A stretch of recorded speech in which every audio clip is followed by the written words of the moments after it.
দারুণ।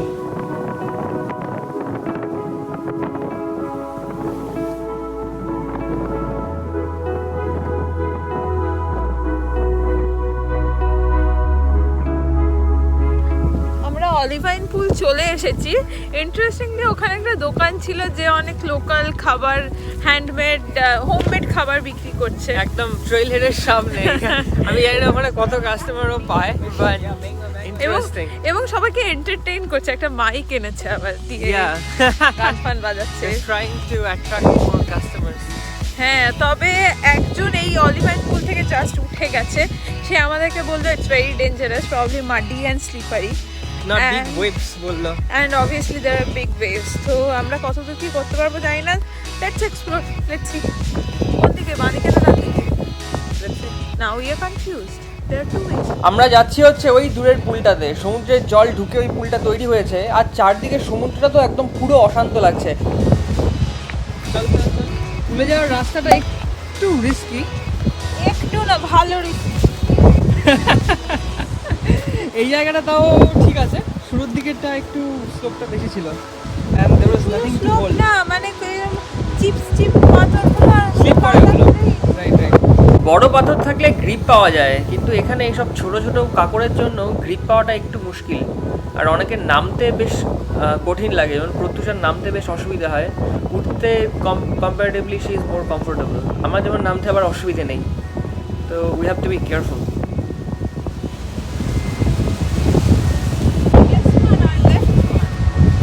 I don't know, let's see.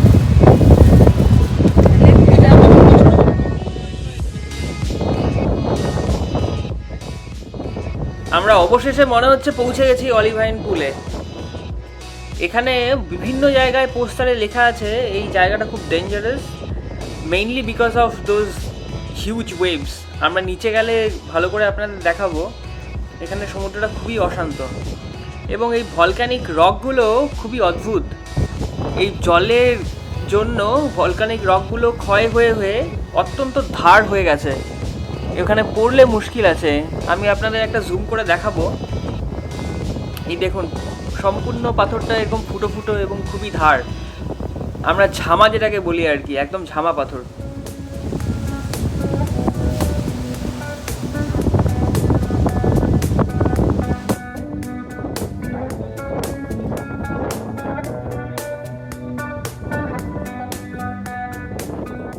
দেখি এখানে কি লেখা আছে। Never turn your back to mother nature or this could be your last memory. মাহালো। বাই দ্য ওয়ে, হাওয়াইতে এসে আমরা দেখছি সব জায়গায় দুটো ওয়ার্ড খুবই প্রচলিত, একটা হচ্ছে আলোহা আর একটা হচ্ছে মাহালো। আলোহা মানে হচ্ছে অ্যাকচুয়ালি এটা ডিপেন্ডিং অন সিচুয়েশন, এটা দুটো মিনিং আছে। আলোহা মানে সেটা আপনি যখন প্রথমবার গ্রিট করছেন কাউকে, হ্যালো হতে পারে, বা যখন বিদায় নিচ্ছেন গুড বাইও হতে পারে।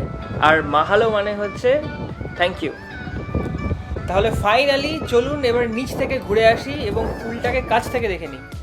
সবাই বলছে খুব ডেঞ্জারাস আর স্লিপারি, আমার তো বেশ চাপ লাগছে। নিচের জায়গাটা খুব একটা ডেঞ্জারাস মনে হচ্ছে না, কিন্তু এইটা ঠিকই আছে। দেখ, কিন্তু দূরেরটা দেখ, দূরের ওয়েভগুলো দে আর রিয়েলি স্ক্যারি। বাহ, এটা পুরো স্টেয়ারকেসের মতো। দেখ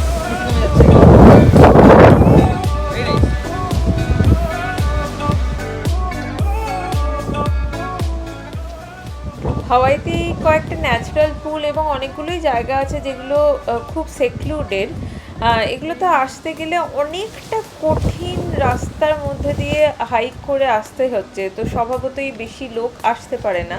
তার একটা ভালো দিক হচ্ছে যে আমরা নেচারকে খুব র ফর্মে দেখতে পাই। এই যে আগ্নেয়গিরির অগ্নুৎপাতে যে এই পাথরগুলো তৈরি হয়ে সমুদ্রের জলে সেগুলো ঠান্ডা হয়ে নতুন ভূপ্রকৃতি তৈরি করছে, সেটা যেন আমি চোখের সামনে স্পষ্ট বুঝতে পারছি।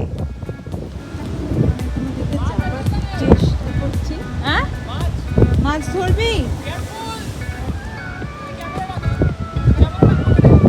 হ্যাঁ, এই পুলগুলো এত সুন্দর, বেসিক্যালি সমুদ্রের জলই এগুলো, সমুদ্রের জলে এসে জমা হয়েছে। এর ভিতরে কি সুন্দর সুন্দর মাছ।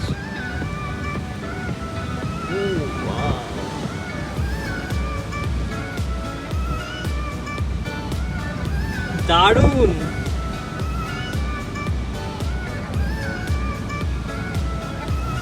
Right there. দারুণ দেখতে ফিশগুলো।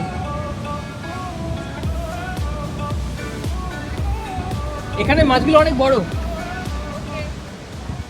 সমুদ্রটা এখানে ভীষণই অশান্ত, আর এই সমুদ্রের জলে যে পাশে পুলটা তৈরি হয়েছে সেই পুলটার এক একটা জায়গায় এক এক রকম ডেপথ। এখানে যে পুলটা দেখতে পাচ্ছি এটা বেশ ডিপ মনে হচ্ছে, এর ডেপথ প্রায় 5-6 ফুট তো হবেই বোধহয়।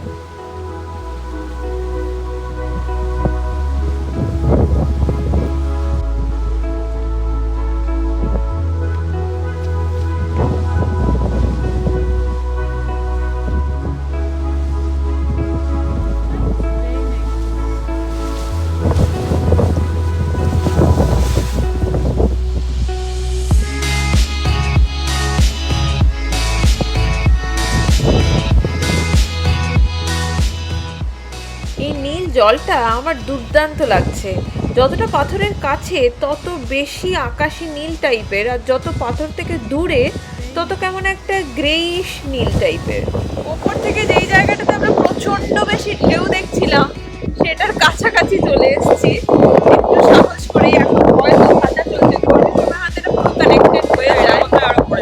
হ্যাঁ, আমি প্রথমে বিশ্বজিৎকে খুবই গালমন্দ করছিলাম যে কেন বেশি সাহস করে যাচ্ছি, ওকে দেখে আমিও একটু সাহস করে চলে এসেছি, যদিও আমি পড়ে গেছিলাম।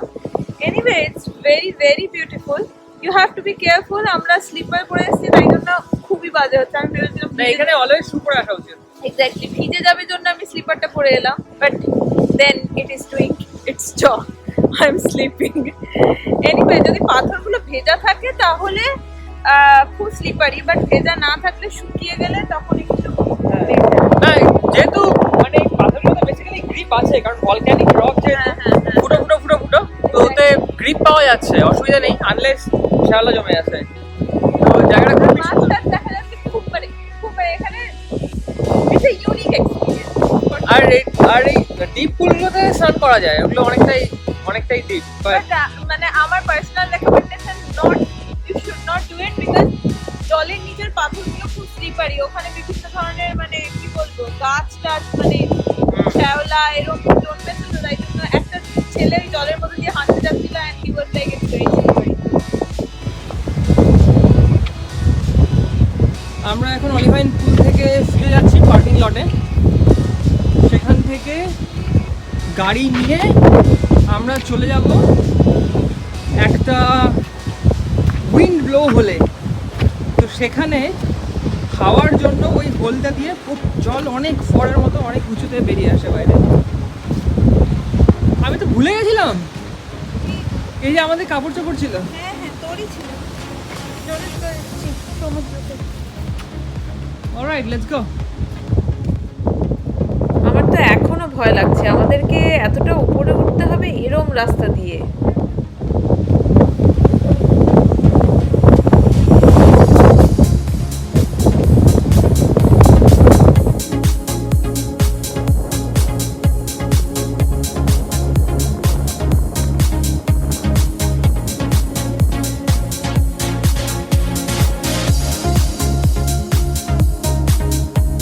আমরা চলে এসেছি আমাদের নেক্সট ডেস্টিনেশন নাকিয়ালা ব্লোহোল।